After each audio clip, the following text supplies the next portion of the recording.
Hey there and welcome back to XCOM. My name is Pete and today we complete another episode of our XCOM Enemy Within Ironman Impossible walkthrough.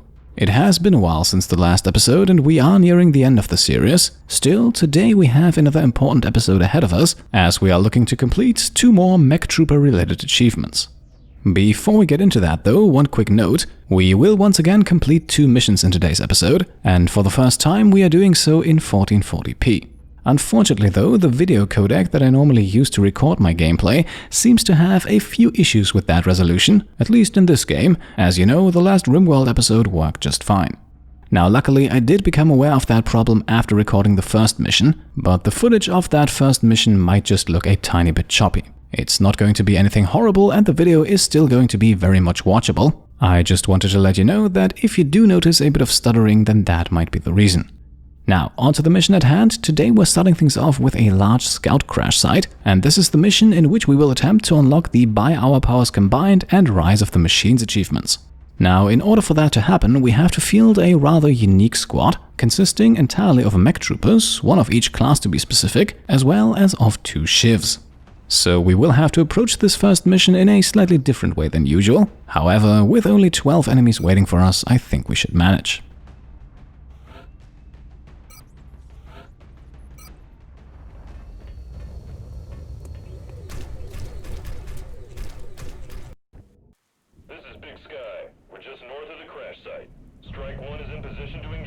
Loud and clear, Big Sky. We'll monitor those readings from here. Strike 1 is authorized to assault the alien craft. Right, so we're in the forest, and strategy-wise, there is really not a whole lot we can do here. So let's get moving, starting off with our Assault Class MEC Trooper Zachariah Rucker, who of the 4 MEC Troopers we have would be the one I could bear losing. Of course, only if we find no other way out.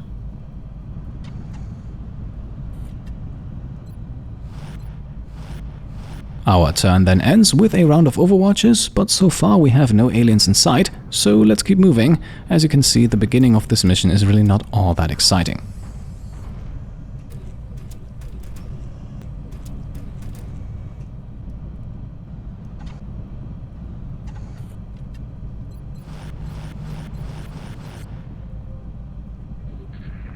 After our second turn then we hear movement, but also spot the location of the first melt container, and even MEC Troopers can grab that, so let's move towards it.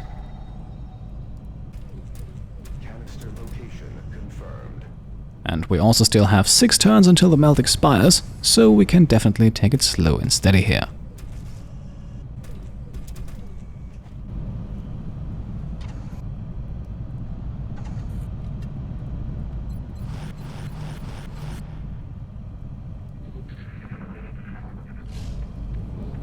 Now on the next turn, Zachariah moves up, doesn't quite get there with a normal move, but also doesn't see anyone. So let's dash for that last tile in order for him to grab the melt on the beginning of the next turn.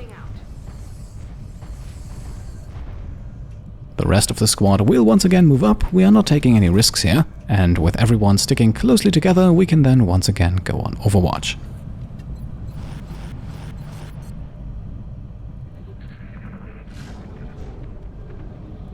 After receiving the rough location of the second melt container, we can now grab the first one, and since we have to get to the opposite side of the UFO anyway, we might as well start moving in that direction. Affirmative, Commander. Go loud. Alright, looks like we have found the Ethereal and Muton Elite guarding the center of the UFO. They are pretty far away though, and our MEC Troopers are not really that accurate over long distances, so we're going for a pretty aggressive approach here, moving Andrea into melee range of the Ethereal and dashing up with everyone else as well so that we can strike on the next turn. However, of course, in doing so, we are now exposing ourselves.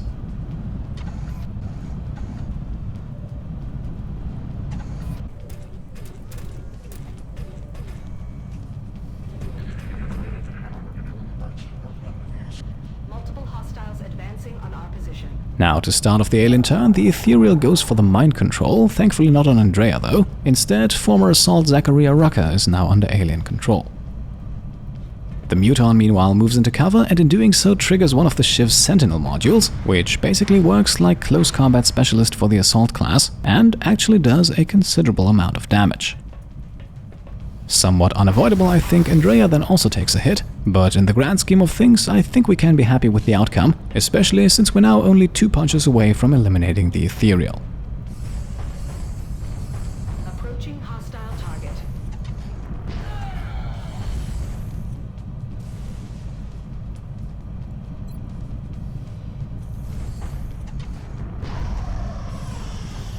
Wonderful, that leaves only the mutons, so let's see if our shivs can continue to do some damage.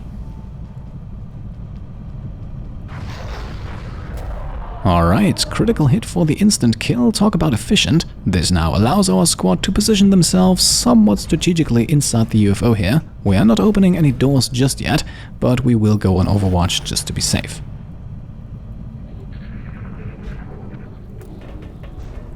Okay, a trio of muton elites appears to be our next group of enemies, and we are granted some reaction fire, but of course not enough to start producing casualties just yet.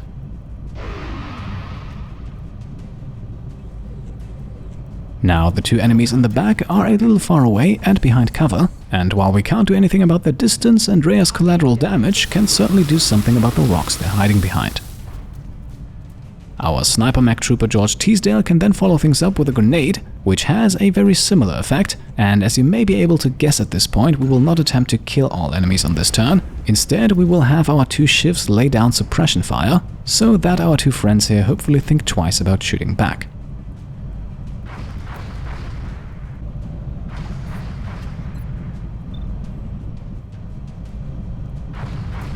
Muton number 3, meanwhile, is an easy guaranteed kill. Another collateral damage from Nicholas brings it down to below 18 hit points. And that is all we need to finish it off with a kinetic strike from Zachariah.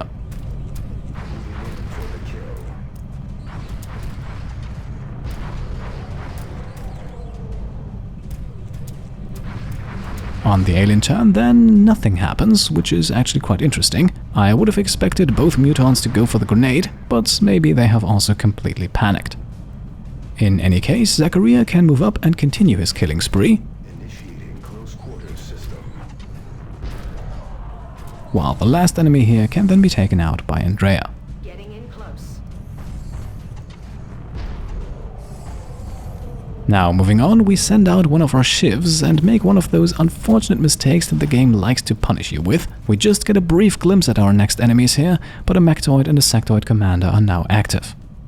And well, since that is the case, we might as well move towards them and set up overwatches. Luckily, there are only two enemies, even though one of them was not listed in the mission briefing, so I think we should be fine despite the unpleasant surprise.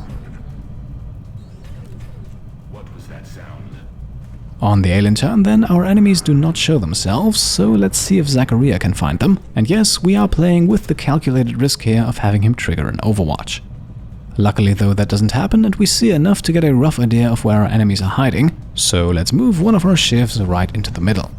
And that indeed gets us visibility on both enemies, and since the Sectoid is boosting the Mechtoid, let's take that Sectoid out first. Another critical, another kill, our shivs are certainly delivering. Let's see if shiv number 2 can follow up with a similar performance. No critical this time, but enough damage nonetheless. 11 points of damage are George's smallest possible output, so as you can see, the kill is guaranteed. X-ray down. That means the rest of our squad can now move up. We will also quickly have Nicholas use his restorative mist ability to get some hit points back for Andrea. Again, just to be safe, who knows what else is waiting.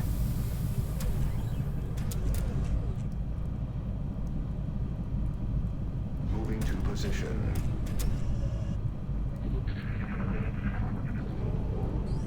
On the alien turn then, nothing but noise, and now we're doing something unusual. We will send out a lone shiv to see where that noise is coming from.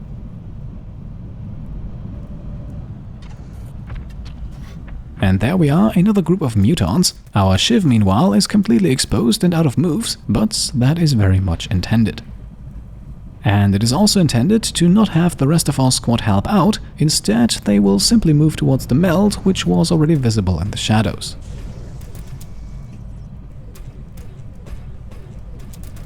Andrea and Zachariah can actually get right up next to it, and so our only unit going on Overwatch this turn will be the other shiv, even though our enemies will likely remain out of range.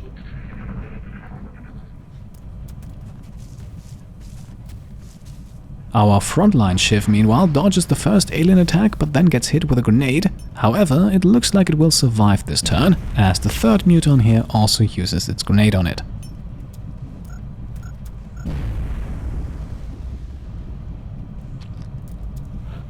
Now, before we keep going, let's quickly grab the second melt container, and then we can use our shiv to move around a bit and continue to annoy the mutons. At this point, I think I can also reveal that our plan here is cruel yet necessary for the sake of completion, because this shiv right here needs to get destroyed. Losing a unit, and that includes shivs, is the only way to unlock a medal that was still missing, and before we head into the final mission of the game, we need to have all 5 types of medals, otherwise we will miss out on another achievement. So that is why our squad here will simply stay put for one more turn, while we watch the mutons go to town on our robotic ally. That ally does not go down without a fight though. Not only does it dodge yet another plasma blast, but it also uses its sentinel module again, bringing the muton next to it within an inch of its life.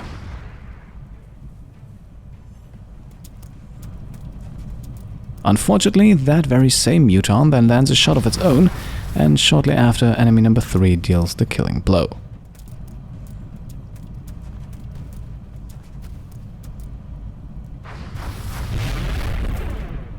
And there we are, our first unit loss of the entire series. It would have been nice to avoid it, but in the end it was necessary. Now at this point we luckily know where all of our enemies are hiding, so we can already get Zachariah into melee range. Our other shiv then attempts to take a 45% shot but unfortunately misses, while Mr. Teasdale sends out another grenade towards the enemy in the back. MEC Trooper Astro Cook then goes for the kill with collateral damage, and in the end we finish our turn with a dash from Nicholas Mahoney. Now we have 2 active muton elites still on the map, so we're likely taking some damage here, but our mechs should be able to take a hit or 2. Still, I was getting a bit anxious seeing Mr. Rocker drop to 10 hit points here, and to make matters worse, muton number 2 also takes aim at him now. Thankfully though, Zach survives, albeit barely, and now it's time for revenge. A single punch will once again do the trick. Initiating close quarters system. The last muton can then be flanked by our shiv, resulting in another critical hit, and 5 hit points is exactly the amount of damage a grenade from George deals, so that is another kill for us. Another one down. Good work, Commander. And there we are, only 10 enemies instead of the advertised 12, but who are we to complain? Much more importantly, we have just unlocked the By Our Powers Combined and Rise of the Machines achievements. A medal is also waiting for us back home, so let's get back to the base.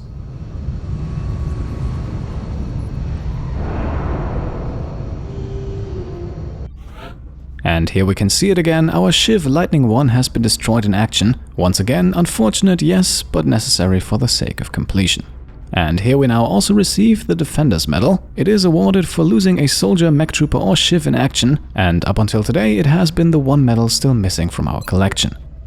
And with this medal we will proceed just like with the other 4 types. There is a reason why we have naming rights over on the Pete Complete Patreon, as we can now rename the Defender's Medal after patron Athenian Knights. From now on, this medal will be known as the Athenian Shield. We can now also choose one of 2 powers the medal grants to whoever wears it, and since we have pretty much eliminated battlefield panic due to some extremely high will scores, we will instead go with some extra healing capabilities. Overall though, I feel like the Defender's Medal is one of the weaker medals in the game, and it quickly loses much of its usefulness after the early game. Still, we now have one of each type of medal in the game remaining, which is important for another achievement. It will take until the final mission for us to unlock that though, so in the meantime let's keep scanning. After all, we have plenty more alien UFOs to shoot down. Instead of enemies though, we only encounter another council request. As usual though, we will ignore it, and this time we couldn't even fulfill it even if we wanted to.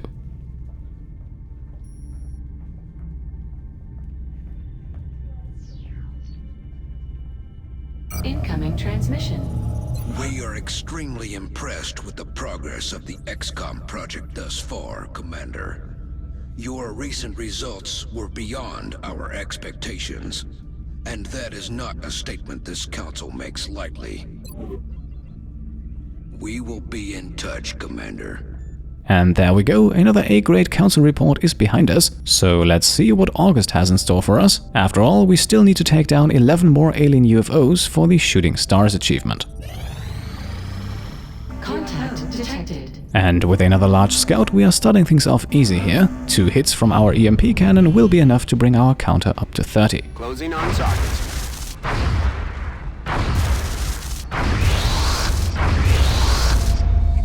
Afterwards, we will then, as always, leave the crash site alone, and instead we can keep scanning.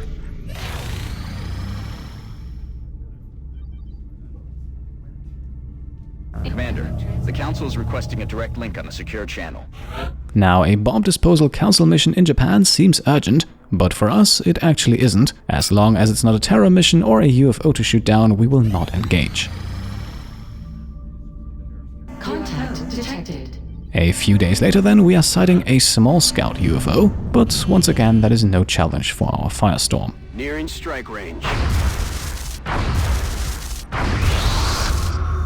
Once again, we have a handful of enemies at the crash site, and once again we will ignore them. So let's keep scanning and see if this month has another terror mission waiting for us. And indeed it has, and we are going to Japan for this one. However, of course not with our squad of MEC Troopers. Instead, we will bring some familiar faces, including once again Shoji Zhang, who I still hope to be able to gain some psionic experience with. Of course, that is only going to be possible if we're facing anything else than sector pods, and as you may remember, the last few terror missions have not exactly been kind to us in that regard.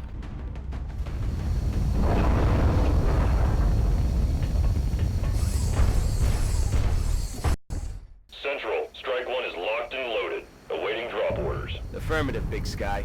Squad is cleared to engage hostile targets. Watch your fire out there. We have civilians on the ground. Repeat, civilians are in the AO. Now we're starting things off on a highway, a fairly linear map that can get a bit crowded on terror missions, but at least our first choice here is an easy one. All we can do really is to move forward. And there we go, the first sector pod is already in sight, so let's not activate it just yet, bring the rest of our squad in position and rescue a few civilians in the process. Our snipers and MEC Trooper Astro Cook meanwhile will go on Overwatch.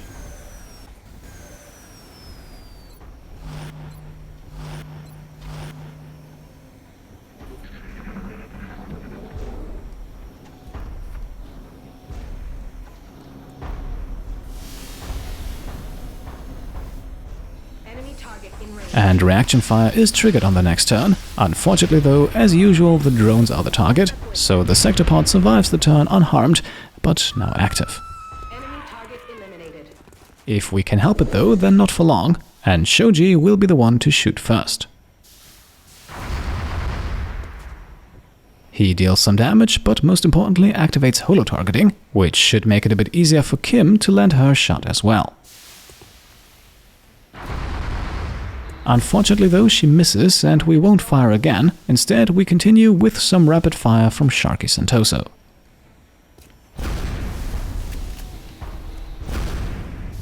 Only one shot connects, but that's a critical, and if we can get another one with Resilius here, then the kill should be ours. And there we go, 10 points of damage with a single shot, and using double tap we can fire again here, which brings the sector pod down to only 4 hit points. Now, before we blow it up, let's get one more civilian out of the blast zone here, and then a flying Palladium Talpus can finish the job.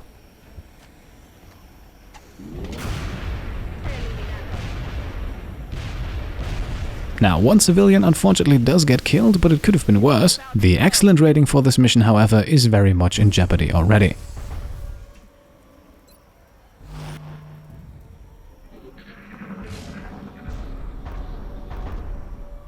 And after losing 2 more civilians to what sounded like mutons and maybe another sector pod, we can officially say goodbye to an excellent mission rating, but in the grand scheme of things that shouldn't be too much of a concern. Due to a lack of full cover ahead, we now keep scouting with a cloaked Shoji, and that reveals what we already heard a few moments ago, a group of mutons as well as another sector pod. Now, they are a level below us, so we should be fine moving up everyone else here. Admittedly though, line of sight can be a bit weird on this map, so we want to be a bit careful. Go, you're safe. Go. That is also why MEC Trooper Astro Cook is not moving up too far, just to stay out of enemy sight.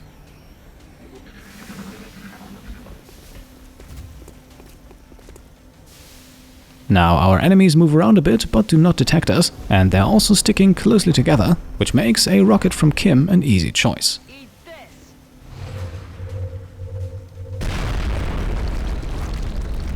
The explosion kills all but the Sectopod and the Berserker. The latter, however, is a good candidate for Andrea's kinetic strike module, and in the process we can also waste the Sectopod's overwatch.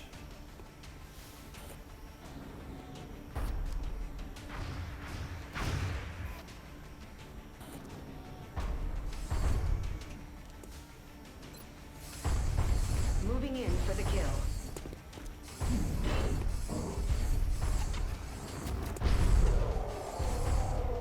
Still cloaked, we can then move down with Louisa. That gets her into range for a free shot with a high chance for a crit.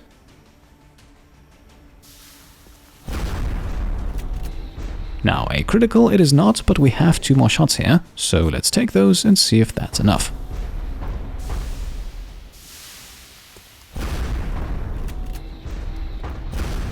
Unfortunately it's not, as the second one goes wide, and we should have done this here first. Shoji is in a perfect position to land a shot of his own, and holo targeting would have improved Louisa's hit chances as well.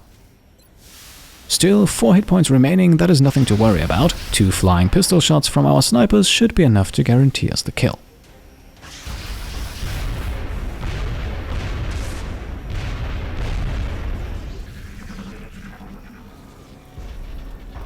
Now we lose another civilian here, but also hear more stomping in the background, so let's keep scouting and see what we can find. And as expected, we have another Sectopod waiting for us, and I'm not quite sure if that drone actually belongs to it or to a second Sectopod, but at least on this turn I don't plan on finding out. Instead, we will keep our slightly elevated position and move everyone up as far as we can. Andrea will also get some healing in just to be safe, and then we end the turn with a round of overwatches and the reload for Sharky Santoso.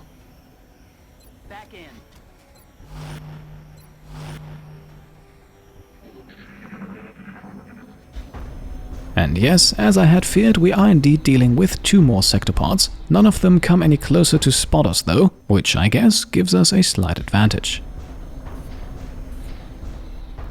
Above all, it means that we can move Louisa deep into enemy territory, primarily to get a bit of visual of what we're dealing with. Unfortunately though, the 2 Sectopods are too far away from each other to hit them both with a rocket, so another turn of overwatches it is.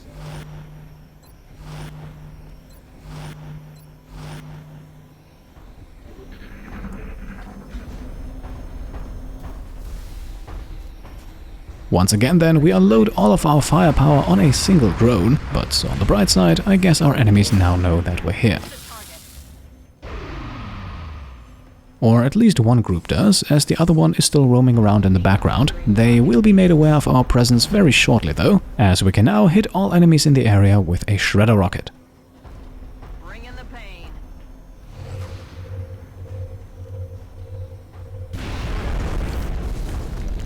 Enemies in sight. And as you know, 1 rocket is great, but 2 rockets are better, so let's have Shoji fire 1 of his own.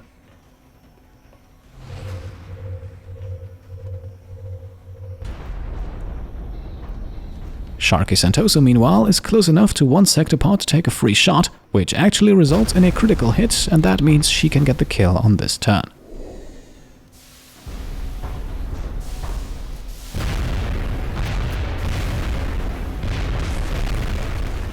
Now that should make the rest of the affair pretty simple, considering that we also still have a disabling shot ready. However, with Resilius landing another critical here, it looks like we don't need that. Resilius then goes for the kill. Afterwards, Michelle can wipe out the remaining drone, and that is another Terra mission completed.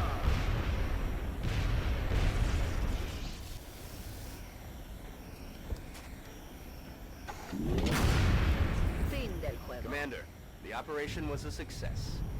Now, I will admit I had not expected to leave this mission with 11 rescued civilians. Their numbers were dropping pretty fast there at the beginning, but in the end we still get away with a good mission rating, so let's return to the base. I can't say I've ever seen an operation go that smoothly. Excellent work, Commander. Our mission debriefing shows no injuries and no interesting loot, but a panic decrease all across Asia, probably a good counter to the bomb disposal mission we skipped earlier. Remember, we will be watching. Now at this point we have 2 missions completed and could make the cut for today, but if possible I would like to shoot down a few more UFOs, so let's keep scanning and see if we can do that before the next terror mission pops up. First of all though, we have another council request to ignore. With no more research to be done, we have no need for additional scientists.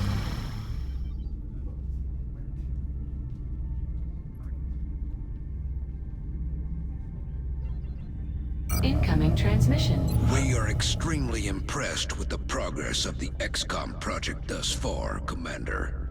Your recent results were beyond our expectations, and that is not a statement this council makes lightly.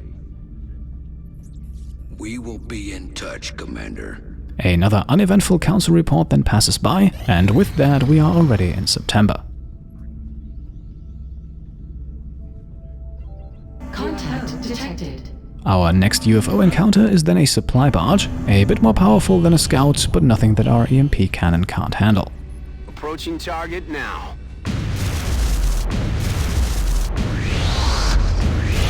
"16 aliens are waiting at the crash site, and that is nothing that we want to engage with, so let's keep scanning and see what else comes up." Commander, we have an incoming transmission from the Council. Right, we are now presented with another avoidable council mission. The rewards aren't great and panic is very much in check all across the globe, so we can afford to take a slight hit.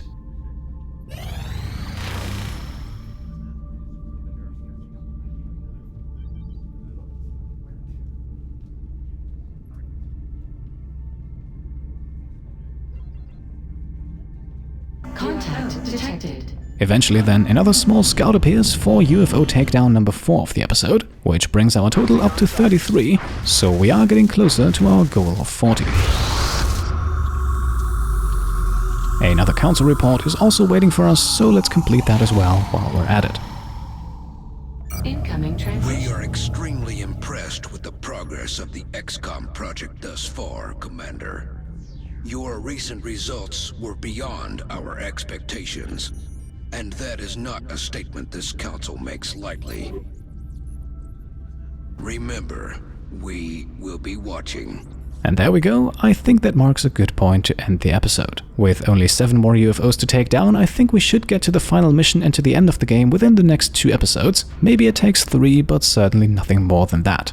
The video today has also been a bit longer than usual, but you also had to wait a while for it, and perhaps the next 2 episodes might cross into that half-hour range as well, depending of course completely on how much there is still to do and on how many missions we still have to complete.